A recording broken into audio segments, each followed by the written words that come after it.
Welcome back to the Hurry Up Offense. After a 2-week hiatus, we are back and better than ever to preview Wild Card Weekend. It's CJ Wingard here, joined as always by JT Creed and Mason. Guys, man, I didn't get to talk to you guys here on the channel, at least during Christmas, New Year's, and of course, now we're coming off the heels of the College Football Championship. So how the last couple of weeks been? Hopefully it was a good holiday, good New Year's, and then give me your quick thoughts on Michigan win the Natty last night. We were on the other side for sure. Definitely wanted Washington to pull it out. They played, I don't know, they just didn't execute very well on offense. It seemed like defense stood up pretty well after the first quarter, about the first quarter. We were like, ooh, this is going to get ugly. Yeah. But they ended up standing up. But Penix didn't have a great game. I think it was just forcing the issue a little too much and just some overthrows that you see when people are kind of tense and upset. Unfortunate, but I guess good for Michigan, I guess. I don't know. Makes it easier for Harbaugh to leave now, too. He's done everything he can do. Mason, how have you been the last couple of weeks, and what did you think of last night? Been good, man. Been busy, but like last night, JT was kind of hitting all the points. Washington just didn't take advantage of any of their opportunities that they got, so could have definitely won that game. But like JT said, Penix kind of sold a little bit. The offensive lineman definitely sold, number 73. So yeah, we're one out for number 73. Man was a turnstile. Everyone had a turn on that man yesterday. That shit is crazy. But like I said, it's now easy for Harbaugh to leave, which I'm excited about. Also, since our last episode, Mason had a birthday. So everybody be sure to wish Mason a happy belated birthday. 26, right? 26. Welcome to it. That healthcare, lot more expensive on the other side. So we're here to preview everything that's going on in Wild Card Weekend. We'll talk about all the spreads. I'll also have price picks up, something that I've been way more heavy in lately. We'll get to talk about some player props that are out there as well. So the guys are ready. Let's jump into Wild Card Weekend. Starting on Saturday, this is probably the one I have the hardest time picking a winner for. Browns favored by 3 at Houston. With that said, I'm kind of stuck between a rock and a hard place here. So JC, let me turn it to you. I mean, the Browns have been red hot. The Texans are one of the best stories in the league right now. Rookie head coach, rookie quarterback, winning the division. Who do you like here? I don't know. It feels like a spot where you see a quarterback lose a playoff game, like a rookie quarterback lose a playoff game where it's like, oh, they're 1 year away from a playoff win kind of deal. That being said, I'm a huge CJ Stroud believer. I wasn't necessarily going into the year, honestly, but he's a demon. Like, he's just sick. So I think he's going to put up, quite a bit of yards, quite a bit of points on the Browns. I know the Browns have a stout defense, but I don't know. He's one of those quarterbacks in the league that as long as he has a decent supporting cast, I don't think the defensive matchup matters quite as much.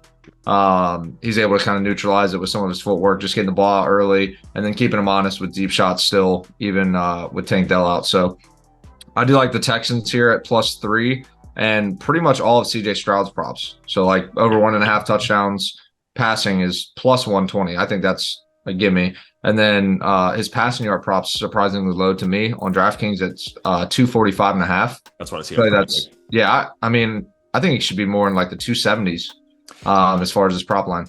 Yeah, especially when you consider he's the side getting points, right? So if you're assuming he is on the weaker team, they're probably going to be passing late. You would think that number's a little inflated just off that. And just for reference, Joe Flacco's number's at 270. That's kind of where I thought Stroud would be, 265, 270. So I'm with you on all those same notes.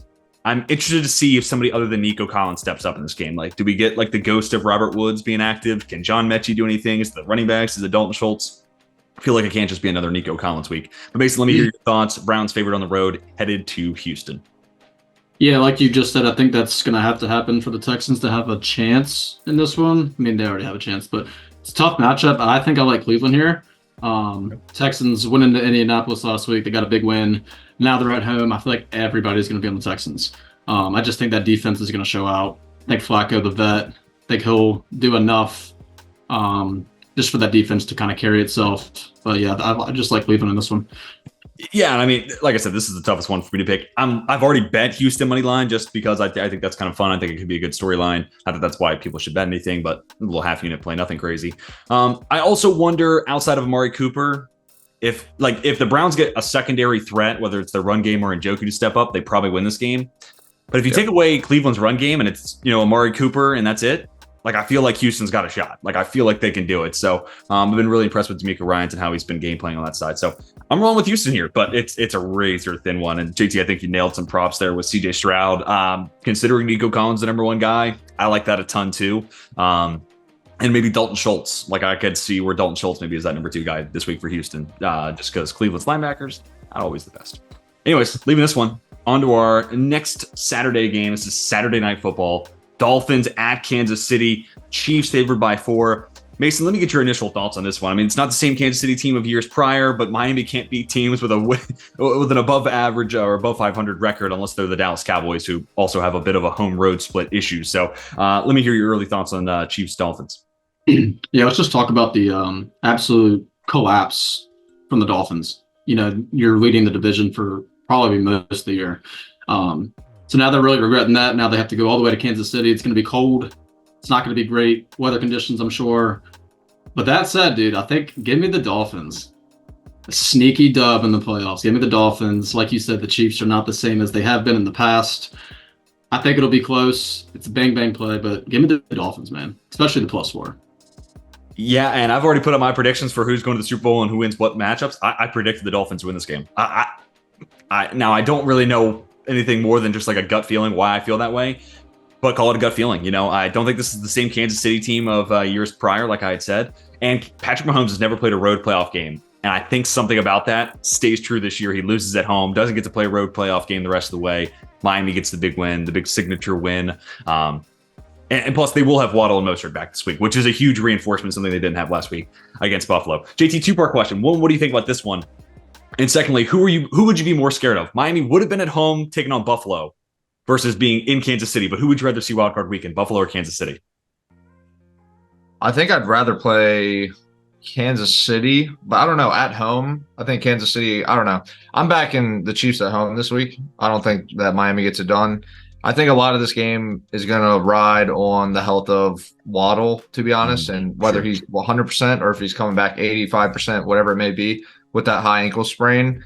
I don't know how fresh he'll be for this game, and I think we saw kind of a drastic reduction in offensive production last game against the Bills when we didn't see Waddle out on the field. They were able to force it to Tyreek a little bit here and there, just because Tua is so elite in terms of his accuracy. He's still able to find the windows even when they're doubling him, that kind of stuff. But I don't think that really lasts, and it's not a game plan I want to kind of bank on without Waddle in there. So I think it does kind of hinge on Waddle. I think I still trust the Chiefs. I still trust Pat Mahomes at home in a playoff game pretty much against anybody, especially the Dolphins, which is a team, like you said, that just hasn't done well against good teams this year. And the Chiefs had a really good start to the season on the defensive end. And as long as they can put up a decent defensive effort, I like Mahomes to kind of make the key plays down the stretch to get him the win. Yeah, and I think everything you're saying makes sense. And really, it's that Kansas City defense that made it to where, like, I picked the Dolphins, but in a lot of ways, like, it's not really the matchup to where Miami should exploit. Like I will talk about on the other, 3-6 matchup, where I think the 6 seed actually has a really good matchup against who they're playing. But I do want to note, this is a good Kansas City defense, but Tua passing prop at 247 with Waddle and Mostert coming back, I feel like that's a little low. That's insanely low. Yeah. So him and Stroud are probably going to be 2 of my Saturday plays.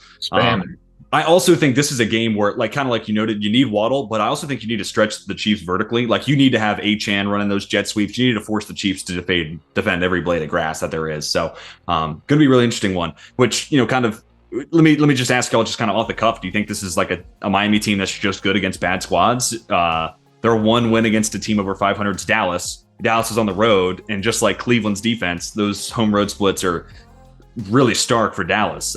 So do you guys think Miami's actually a good team, or have they just had a favorable schedule this year? I think they're a good team. I think Mike McDaniel's kind of the way he's viewed by the public, especially by the Dolphins fan base, hinges on this game like so much to me, because it starts to get, his personality gets a little corny if you're not winning. Sure. So if they don't win this game, I could see, some of the fan base start to turn a little bit on them. Yeah. But I don't think they're a bad team. I just don't think that they're an elite team, and I don't think they're necessarily ready to beat Mahomes, to be honest. And I also got to say, like, Miami's defense, no Jalen Phillips, no Bradley Chubb. Against Kansas City's tackles, this is a game where you want those guys out there. So it really sucks that Miami's not fully healthy. Mason, what do you think? Is Miami kind of fraudulent, or are they actually a pretty good team? I mean, you picked Miami to win this game, so. Right. So never answer. No, they're a good team. They're not a bad team, but more so they're just like a fun team to watch, I would say. Right. They just got a lot of playmakers. But yeah, that defense is hurting, man. Like, and now is the time you need those, key players on defense. I'm not worried about the offense as much, but definitely the defense. And now you got Mahomes and KC, so it's gonna be tough. And two big spotlights on that Chiefs offense. I mean, Javon Holland, one of the best safeties in football. I assume he's going to be kind of the Travis Kelce lurker. And then Jalen Ramsey versus Rashee Rice. We're going to see what this rookie's all about. If he has a big game against Jalen, hats off, big props. But could be a game where he goes pretty quiet, which if you're a Kansas City fan, don't want to hear that. Yeah. All right, let's turn the page, get into Sunday. My Pittsburgh Steelers have somehow snuck into the playoffs. There was one team we were going to bounce out. I'm glad it's Jacksonville. No disrespect, Jags fans, but there were two teams that don't really fit the rest of the playoff picture, and it's Jacksonville and Pittsburgh, so one of them had to get in. I guess it's my Steelers. They're getting 10 points in Buffalo. Call it an emotional hedge. I'm taking the Buffalo Bills here to lay in 10 points. I just think they're the better team. I think they're red hot. As long as they don't have a 6-turnover game, I think Buffalo gets it done. JT, what do you think? I kind of love the Steelers plus 10. I don't think they win the game. I just don't think that they're there yet as a roster. But I love the 10 points, dude. That's great. I think Josh is going to give you a couple YOLO balls like we keep saying every week. We always think, oh yeah, if he could just cut down on those, he doesn't. And the Steelers are just a better defense than what he's been facing too. So I think he throws you guys a couple YOLO balls, maybe a strip sack, something like that. And then I think the Steelers on the other side are going to try to limit possessions of the game. And I think that helps them kind of at least stay within maybe a touchdown or so at the last minute. I don't know. I don't think that they get it done per se, but I think they keep it within 10 points. Sure. It also should be noted that Pittsburgh's going to get Micah Fitzpatrick back this week. That's a huge piece back. Yeah.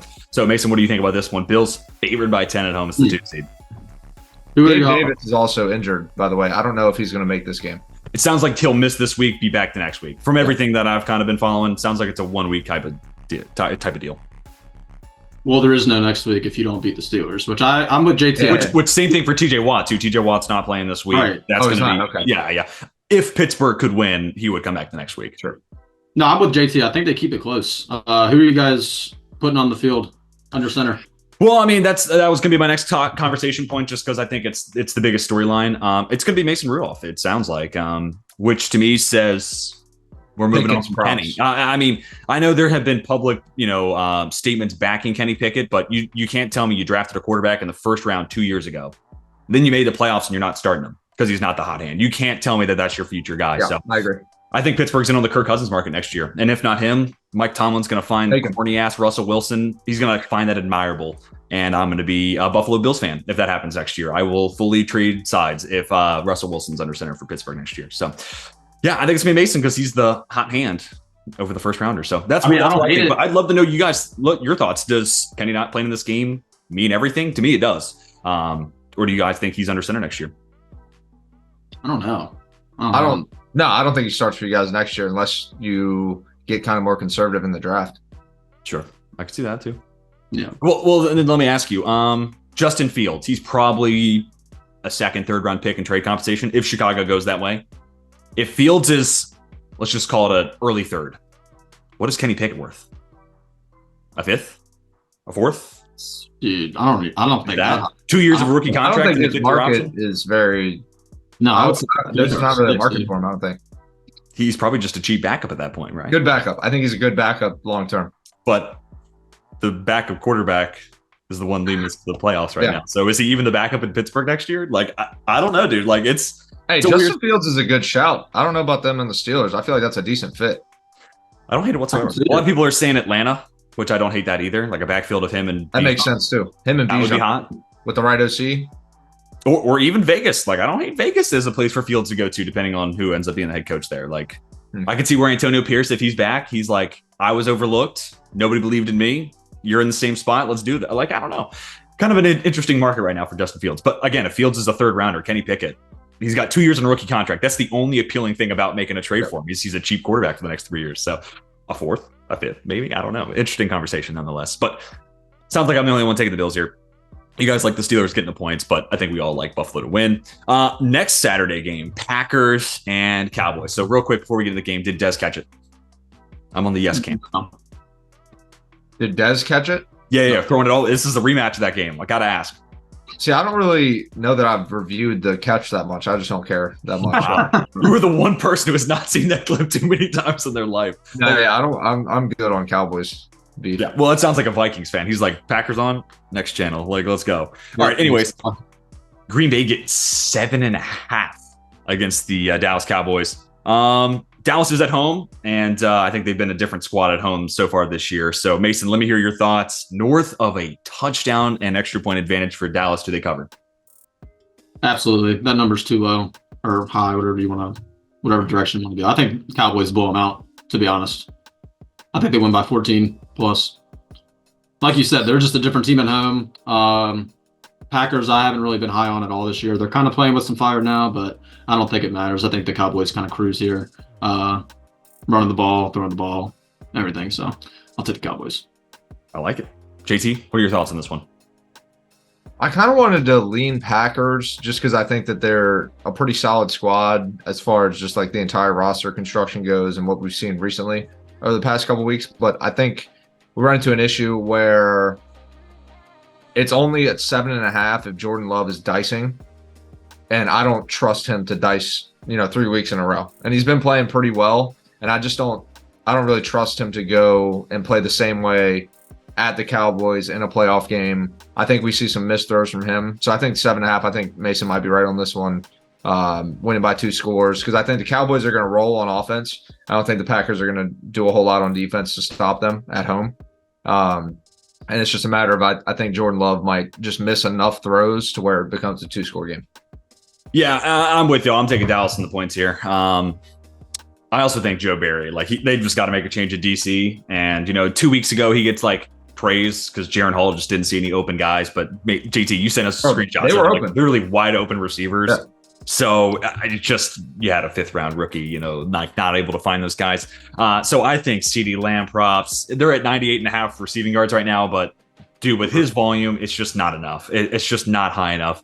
So I like that. I like Dak rushing and passing yards. Justin Fields really mobile. I got to see his legs on display. Green Bay has given up the most rushing yards to opposing quarterbacks of any team this year. So I like the Dak combo play there, unless it gets too inflated. CD, yeah, I'm all in on Dallas here. And this is where I get tough. I kind of want to ask y'all about Mike McCarthy, where it is he needs to win a playoff game to solidify his position as the head coach.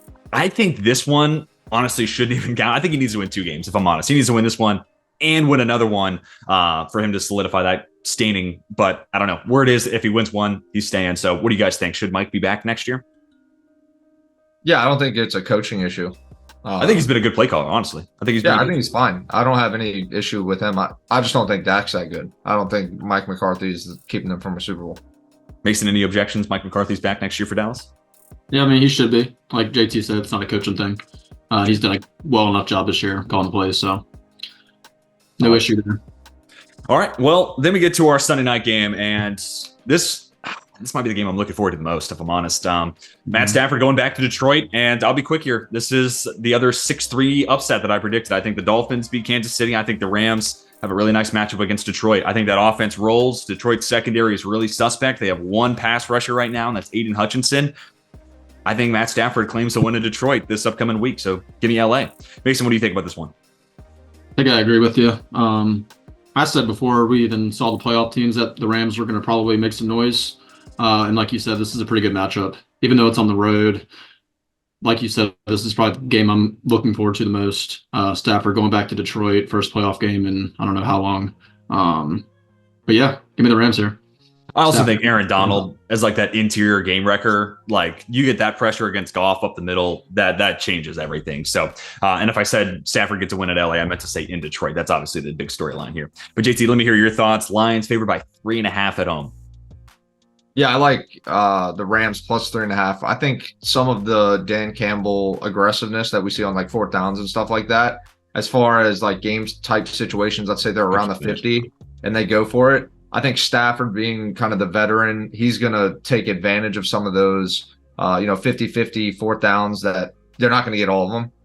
If they do get all of them, of course they're going to win. But let's say they don't get all of them. I think Stafford's going to make them pay on the offensive end. So I think that kind of runs the lines down. I love plus 3.5 for the Rams. Yeah, and that's actually an interesting component in this game. Dan Campbell, not only everyone talks about the 4th down stitching, but one of the most analytically driven head coaches. uses the numbers in any, especially for clock management. He's like one of the best in the league at that. Sean McVay, because he's their play caller, kind of gets a pass, but he's not great at managing the clock, burns a lot of timeouts, just avoiding false start or delay of games rather. I really want to see how that battle kind of plays out. One guy who really embraces the numbers and one guy who runs a good offense but doesn't really have the best game management. I wanted to know how much of a factor that plays into this one.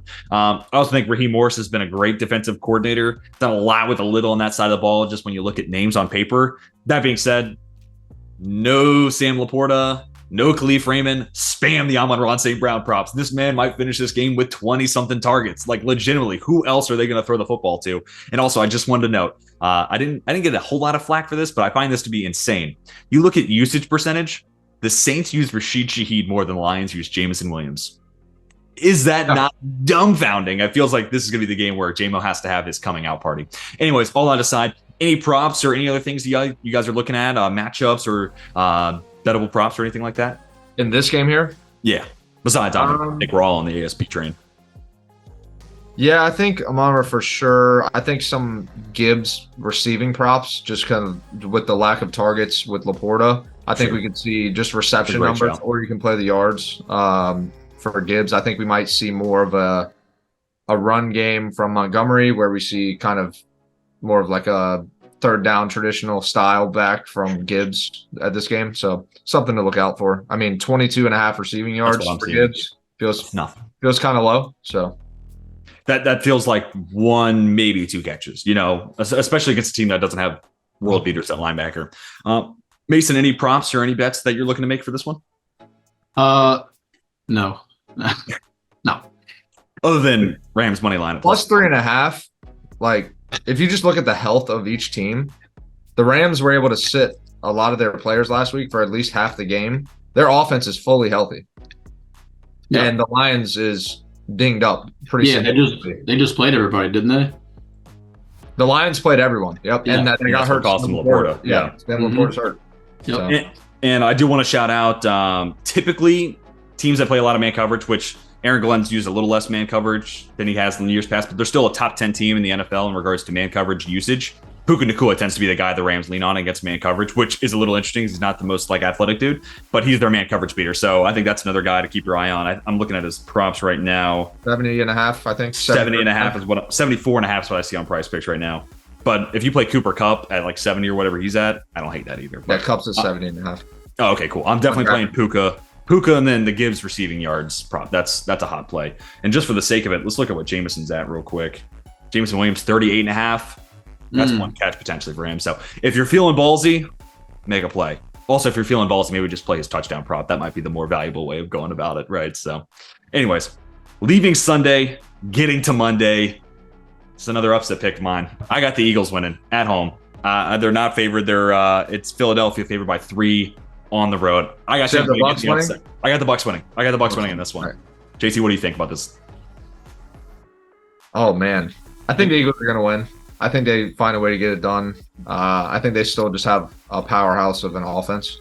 Now they are dinged up. AJ Brown with his knee, Jalen Hurts with the finger. I think they'll both be good to go. I think they'll just kind of play through it a little bit. I think the offense will be clicking enough to just get the job done.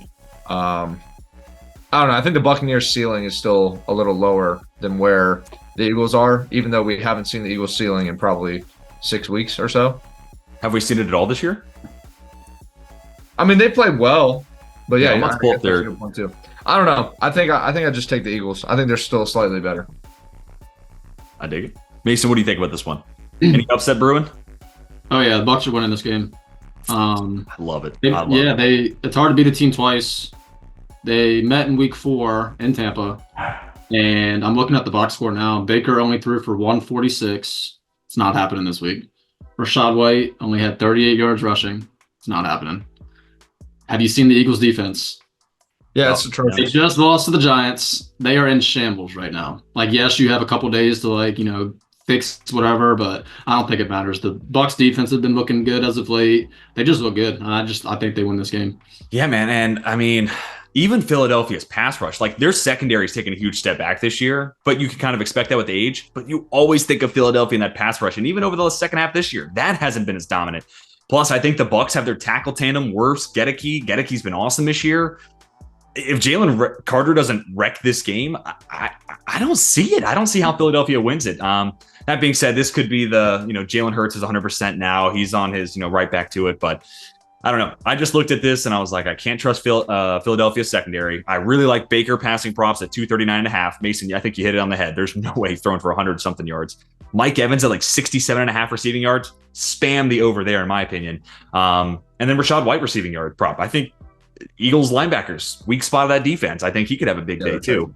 And then I think back to Jalen Hurts breaking his finger last week. If the Bucs take away the run, make Philadelphia one-dimensional. I don't want to coach my bets here, but I feel like I put together the game plan that Todd Bowles is putting together this week. Force the Eagles to be one-dimensional and force a broken-fingered quarterback to beat you on the outside. So I don't know. That's my kind of game script. Any predictions for how this kind of plays out if Philly wins, JT? If Philly wins, is it like 1917 slow-paced run game, that type of stuff? Yeah, I think it would have to be staying ahead of the chains, which the Eagles were great at that in the beginning of the year, even though we haven't seen their necessarily like their ceiling, like we were saying earlier. But they were staying ahead of the chains every offensive possession, it seemed like. So I think it's just a matter of getting back to that. They've gotten away from it a little bit as they played some of the better teams recently down the stretch and against the Giants somehow. They also couldn't stay in front of the chains. So I think if they stay in front of the chains, they'll be fine. But I don't know, because that'll also give them, their defense a little bit more rest, that kind of stuff. Sure. Which they haven't been, of course. So I don't know, but there's really not a whole lot of logic aside from I'm going to take Jalen Hurts over Baker Mayfield. Fair. Honestly, that's what it boils down to with me. I probably won't play either side, but I would lean Eagles. Like I would be more surprised if the Bucs won than the Eagles. Sure. And I mean, if you're an Eagles fan, like you're probably hearing this and being like, fuck this. This is stupid. Like these guys don't know what they're talking about. This stuff. But I will say you have a great matchup. The Bucs corners have been I love Jamel Dean. I love Carlton Davis as a prospect. I love both those guys. Glad they got extensions. They have both played really bad this year. They have both been bad. So AJ Brown might go for 150. Devonta Smith might have 3 catches for 120 and 2 tuds. Like this could be the week where that passing attack tears it open. But I don't think Antoine Winfield Jr. lets it happen. Maybe the best safety in football. That man's unbelievable. I think he holds it down in the back end. So I'm taking the Bucs. Mason got the Bucs. JT's taking Philly. Which, Mason, if you and I are correct, because you also took Miami, we'd be talking about last year's Super Bowl teams not advancing past wildcard weekend. And ultimately, I think that's going to be the major talking point out of this weekend. That's my prediction. I think that's what everyone's talking about. On Get Up, I can hear Mike Greenberg now. Monday morning, the Super Bowl from last year, they're not in the wildcard. Not in the playoffs anymore. I think it happens. Any predictions for what Mike Greenberg's talking about at 10 o'clock on Monday? Any Get Up predictions here? Not that. Chiefs ain't losing. They're not losing at home. Mahomes isn't losing a wild card game at home. I'm not buying it. What's the thing that ESPN overreacts to on Monday? Give me some predictions. Give me some thoughts. GT, I think you got an easy one. I think if Dak Prescott throws for like 400 yards, this is going to be. Oh yeah, I don't think he will though. I mean, 400 yards, it's within reach against the Packers secondary. And I mean, I'm not asking y'all for a true prediction. I'm just saying, what could be the one thing ESPN overreacts to unnecessarily? That kind of feeling. Stafford going to win the Rams the Super Bowl again? Yeah, that could be a good one. That could be a good one. Yeah, second Super Bowl with the Rams after he beats his original team. Sure. I don't know. Yeah. Dan Campbell coaching abilities questioned. Sure. Yeah, like that. Mike Is McVay the best coach in the league? That type. I think Mike McDaniel fraudulent. I don't know. McDaniel fraudulent. I could see that too. Is Tua the guy? Should Miami be in the market? Tua the guy is a big one. Yeah, there you go. Wow. Dude, I feel like there's an ESPN producer right here just writing this shit down, just like, the clickbait is fire. But guys, that does it for the wildcard preview. Now, JT, Mason, and I get to give out some locks of the week. Been a few weeks since we've been handing out some locks, but you guys have any plays that you want to dish out to the people? Man, that is a good question. Let me think. I think I'm going to break my normal trend. I normally do teasers. I'm going with a 3-leg player prop parlay. Feel free to just do one of these if you're not feeling as ballsy as I am, but I think my 3-pick parlay, Puka Nacua over yards receiving, Jahmyr Gibbs over receiving yards, CeeDee Lamb over receiving yards. That's 74.5, 22.5, 98.5 respectively. I think all 3 of those hit. I have that in price picks, don't have the DQ multiplier, but if I had to guess, it's minus 110, minus 110, minus 110. So what was that? Like plus 360, I think is what it comes out to. So that's my lock of the week. Those 3 guys all going over on the receiving yards prop. Mason, you got yours? JT, got you any? I'm thinking Rams plus 3.5 is going to be my lock of the week. I'm going to go ahead and lock that in. The other one I was kind of thinking about is Travis Kelce over 56.5 yards receiving. That line is so low, and we've been waiting so long for him to show up. And if it's going to happen, it's got to happen in a playoff game. Yeah. I mean, his line in playoff games historically is like, what, 100 yards, 90 yards, something like plus, that. I mean, his stat line when Taylor Swift's in attendance. I mean, she's no way she's missing a playoff game. You know what I'm saying? It's at home. I know Mahomes is going to be looking at him on every key down. Yeah. At least he should be, right? Yeah. So 56.5 feels pretty free to me. And hey, if Ramsey's on Rice, where else does he have to look? I mean, just chug it to 87, see what happens. Mason, what's your lock of the week? Yeah, it was the Rams plus 3.5 as well. Super confident in that one. Yeah. Okay. The other one I kind of like is the props aren't out yet, but Rashad Evans, I think he has a field day against Philly. So I really like his game too. He's just, I don't know, he's good. Rashad White's got a lot better. Let me see if I can. Yeah. Did I say Rashad Evans? Yeah. That's Rashad White. I'm sorry.